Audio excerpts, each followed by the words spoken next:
ಇದು 60, 70, 80 ಅಡಿಗೆ ಹೋಗುತ್ತೆ ನೋಡಿ. ಇಷ್ಟು ಸುಲಭವಾಗಿ ಕತ್ತಿ ಫಿಟ್ ಮಾಡಿಕೊಂಡು ಲಾಕ್ ಮಾಡಿಕೊಂಡ್ರು ಸಾಕು. ಓಕೆ. ಸೊ ಇದು ಅಡಿಕೆ ಕುಯ್ಯೋದಕ್ಕಾಯ್ತು. ಕಾರ್ಬನ್ ಫೈಬರ್ ದೋಟಿಯಲ್ಲಿ ಕರೆಂಟ್ ಹೊಡೆದು ರೈತರಿಗೆ ಶಾಕ್ ಹೊಡಿತಾ ಇದೆ.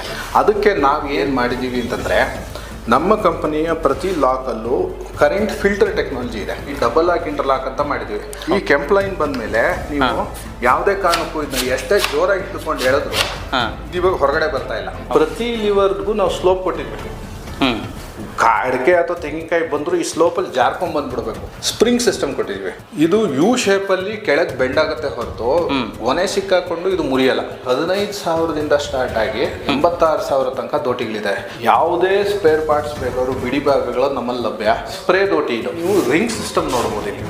ಈ ಲಾಕ್ ಓಪನ್ ಮಾಡ್ಕೊಂಡು ಎಳ್ಕೊಂಡು ಹೋಗ್ತಾ ಇದ್ರೆ ಈ ರಿಂಗ್ಸ್ ಅಲ್ಲಿ ಆಟೋಮೆಟಿಕ್ ಆಗಿ ಈ ಪೈಪ್ ಮೇಲ್ ಬರ್ತಾ ಇದೆ. ಕರ್ನಾಟಕದಲ್ಲಿ ಪ್ರತಿ ತಾಲೂಕಲ್ಲೂ ಕೊಟ್ಟಿದ್ದೀವಿ. ತಮಿಳುನಾಡು, ಕೇರಳ, ಮಹಾರಾಷ್ಟ್ರ, ಗೋವಾ ಎಲ್ಲ ಭಾಗಗಳು ಕೊಟ್ಟಿದ್ದೀವಿ. ನಾವು ನಮ್ಮ ದೋಟಿ ಜೊತೆಗೆ 1 ಎಕರೆಗೆ ಆಗುವಷ್ಟು ಗೊಬ್ಬರ ಫ್ರೀಯಾಗಿ ಕೊಡ್ತೀವಿ.